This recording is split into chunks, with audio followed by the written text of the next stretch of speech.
7 goals. It's 7! It was supposed to be their moment, their redemption, their return to glory, their World Cup. But on July 8, 2014, in front of millions of stunned fans, Brazil witnessed something far more devastating than a simple loss. What unfolded that night wasn't just a football match, it was a national trauma, a cultural earthquake, and the death of an empire that once ruled the world. The 2014 World Cup semi-final between Brazil and Germany will forever be remembered as the most humiliating defeat in football history. In just 29 minutes, Brazil conceded 5 goals, each one a dagger to the heart of a country that lives and breathes football. This wasn't just about goals, this was about pride, about history, about legacy. And as the scoreboard kept ticking upward for Germany, the tears flowed across every street, every stadium, every home in Brazil. The dream didn't just end that night, it was annihilated. The dynasty of Brazilian dominance was shattered before the world's eyes, and the silence that followed said it all. But it wasn't just one bad game. It was the breaking point of a burden Brazil had carried for generations. This was a nation obsessed with football, a country where the game isn't just a sport. It's a religion, a symbol of national pride, identity, and unity. For decades, Brazil had danced its way into football history, winning 5 World Cups in 1958, 1962, 1970, 1994, and 2002. No other country came close. They were the undisputed kings of the beautiful game. The sacred yellow jersey had been worn by gods of the pitch: Pelé, Romário, Ronaldo, Ronaldinho. Each generation brought magic. Each World Cup brought glory. But in 2014, the stakes were higher than ever. This wasn't just any was their tournament. Brazil was hosting the World Cup for the first time since 1950, a year etched in national trauma. The memory of the Maracanazo, the infamous final defeat to Uruguay on home soil, still haunted the country like a ghost. This time, Brazil had the chance to rewrite the ending, to reclaim their crown and bury the ghosts once and for all. And the team looked ready, led by Neymar, the golden boy of Brazilian football. They had flair, confidence, and the hopes of 200 million people riding on their backs. The path to the semi-final hadn't been perfect, but they were still standing, until, in the quarterfinal against Colombia, disaster struck. In one crushing moment, Neymar was taken out, literally a knee to the back, fractured a vertebra in his spine. The face of Brazil's dream was gone. Just as fans were trying to absorb the shock, another blow came. Captain Thiago Silva was suspended, forced to watch the semi-final from the sidelines. But even then, the nation refused to give up. Belief ran deep. The shirts, the songs, the spirit, it all said, "We are Brazil. We will find a way." But the cracks were forming, and the nightmare was already waiting. On July 8, 2014, Brazil limped into the semi-final in Belo Horizonte, bruised but defiant. Their opponent, Germany, a team from an entirely different universe. Where Brazil played with heart, Germany played with precision. They were cold, clinical, calculated. They had destroyed Portugal 4-0, fought through a dramatic draw with Ghana, and edged out the USA to top their group. In the knockouts, they survived extra time against Algeria and eliminated France with ruthless discipline. Germany weren't emotional, they were a machine. Still, 70,000 Brazilian fans packed the Estádio Mineirão, waving green and yellow, chanting for the Canarinho. The energy was electric. The crowd roared with faith, and when the match kicked off, Brazil came out like a team possessed. They pressed high, they attacked. Within a minute, Fernandinho hustled his way to win a corner. Just moments later, Marcelo cut inside from the left and fired just wide. For a brief moment, it felt like destiny might still smile on Brazil, and then silence. In the 11th minute, Germany earned a corner. Toni Kroos floated the ball into the box. And standing there, completely unmarked, was Thomas Müller. With eerie calm, he volleyed it into the net. 1-0. The crowd gasped, but no one panicked. It was early. Brazil would recover.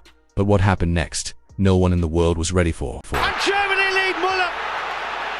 Thomas Müller from the corner puts Germany in front. 1-2 Germany. The crowd at the Estádio Mineirão fell into an eerie silence. For the first time that night, the thunderous chants of Brazil paused in disbelief. This wasn't how the script was supposed to go, but still, it was only one goal. Brazil had come back from worse. The fans refused to give up. They clung to hope. They raised their voices louder. The flags waved higher. The drums beat harder. This was Brazil, after all. The kings of comebacks, the masters of magic. But that fragile hope was about to be destroyed completely and mercilessly in the 23rd minute. Germany struck again. What followed was a masterclass in precision and chaos. A rapid sequence of one-touch passes sliced through Brazil's midfield like it wasn't even there. The ball was played into the box, where Miroslav Klose, already a World Cup legend, found space. His initial shot was parried by Julio Cesar, but Klose pounced on the rebound. This time, he made no mistake. The ball hit the back of the net, and the scoreboard read 2-0 Germany. The unthinkable was starting to take shape, but it didn't stop there. In fact, it was only the beginning. The goal that broke Brazil wasn't the first or second, it was what came next. A blitzkrieg of goals, unleashed in a span of just 6 minutes. What happened next would go down as the most shocking meltdown in World Cup history.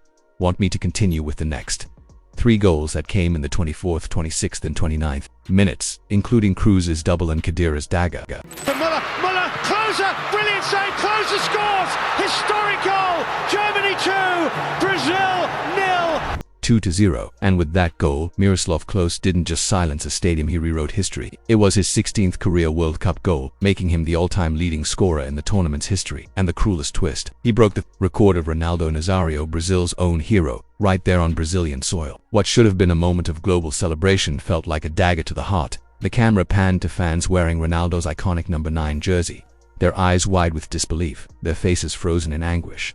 It wasn't just a goal, it was a symbolic dethroning. A German legend had just surpassed a Brazilian god in front of Brazil. But Germany wasn't done, not even close. 1 minute later, yes, just seconds after the restart, Brazil's defense fell apart completely. The ball pinged around the edge of the box like a pinball, and there, lurking like a predator, was Toni Kroos. He struck it with ruthless precision. The ball exploded into the back of the net, 3-0, and the stadium dead silent. Mothers began crying. Children buried their faces in their fathers' chests. Even the commentators couldn't believe what they were seeing. And unbelievably, the nightmare had only just begun. Muller through, Muller could be embarrassing, it's 3, Toni Kroos! The Brazilian players looked frozen, their eyes wide, their legs heavy as if the weight of an entire nation had suddenly collapsed on their shoulders. But before they could even breathe, before they could regroup or reset, disaster struck. Again, minute to 6. A catastrophic mistake in midfield, a lazy pass, a poor touch, a moment of hesitation, and Germany pounced.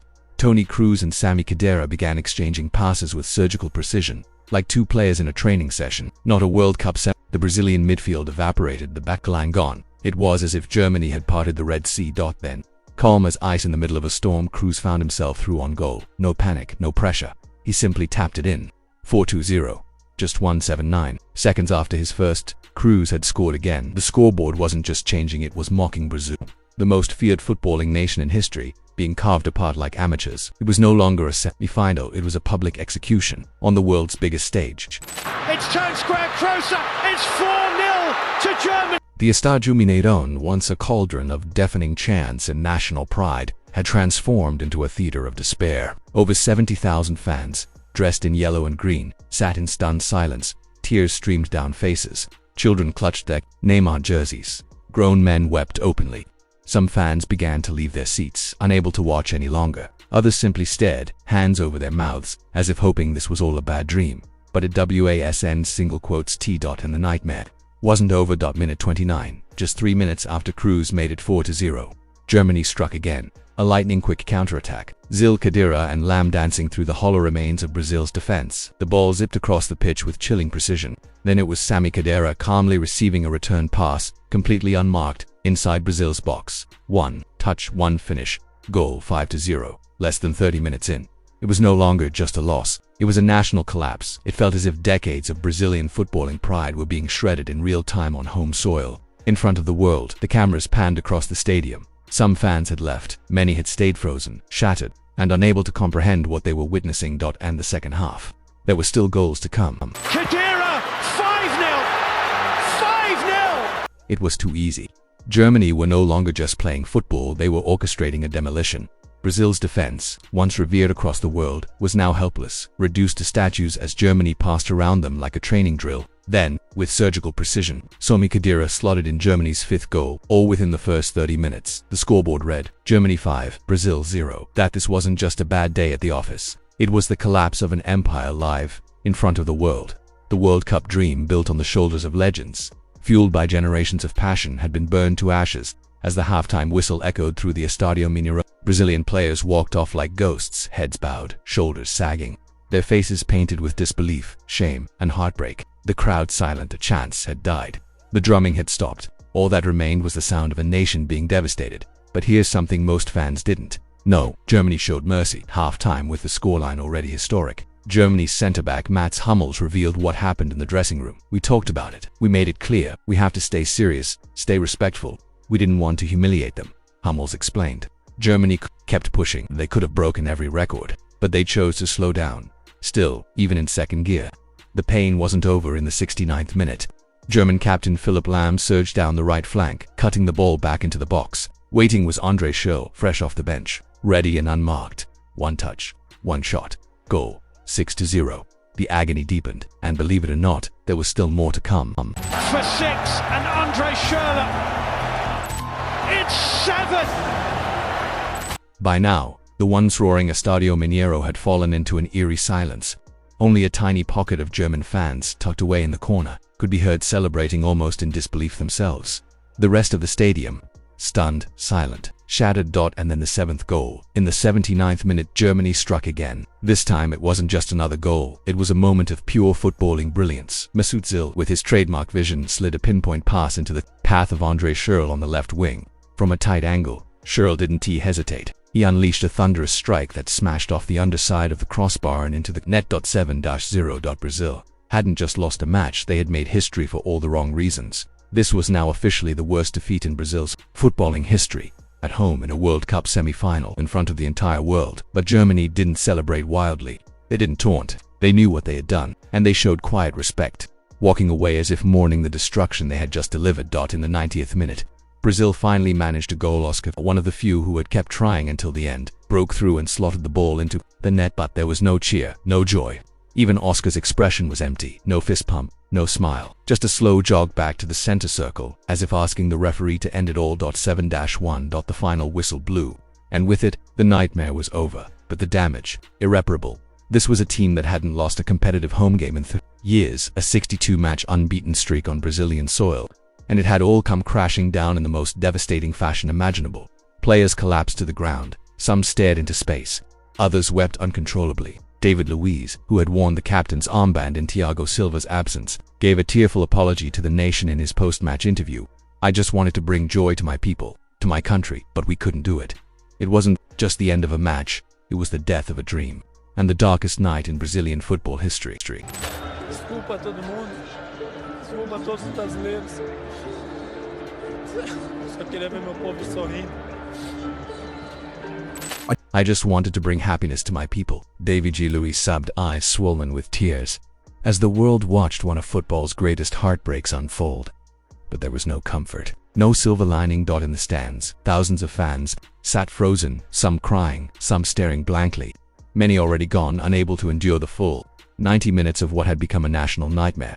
This wasn't just a loss, it was an emotional catastrophe, a trauma that would be etched into Brazilian memory forever. The scoreline 7-1. The opponent, Germany. The stage, a World Cup semi-final on Brazilian soil. Germany's performance was ruthless, clinical, and historic. In just 6 minutes between the 23rd and 29th minutes, they scored 4 goals, breaking the record for the fastest 4 goals in World Cup history. By the 29th minute, they had added a 5th, another record. At halftime it was 5-0, Germany's largest halftime lead ever in a World Cup. By full time, they had not only destroyed Brazil, they had rewritten the history books. Germany became the highest scoring team in World Cup history, surpassing Brazil with 223 total goals, and for Brazil, this became their worst defeat in history, smashing the previous record, a 6-0 loss all the way back in 1920. And it didn't stop there. The most goals ever conceded by a host nation in a World Cup, the end of a 62-match unbeaten streak at home, a streak that had lasted nearly 40 years, and the heaviest loss ever suffered by a 5-time world champion. It wasn't just a football match, it was the death of a dynasty. In a stadium built to be a symbol of redemption, Brazil had instead relived a deeper, darker Maracanazo. Only this time, it wasn't 2-1, it was 7-1.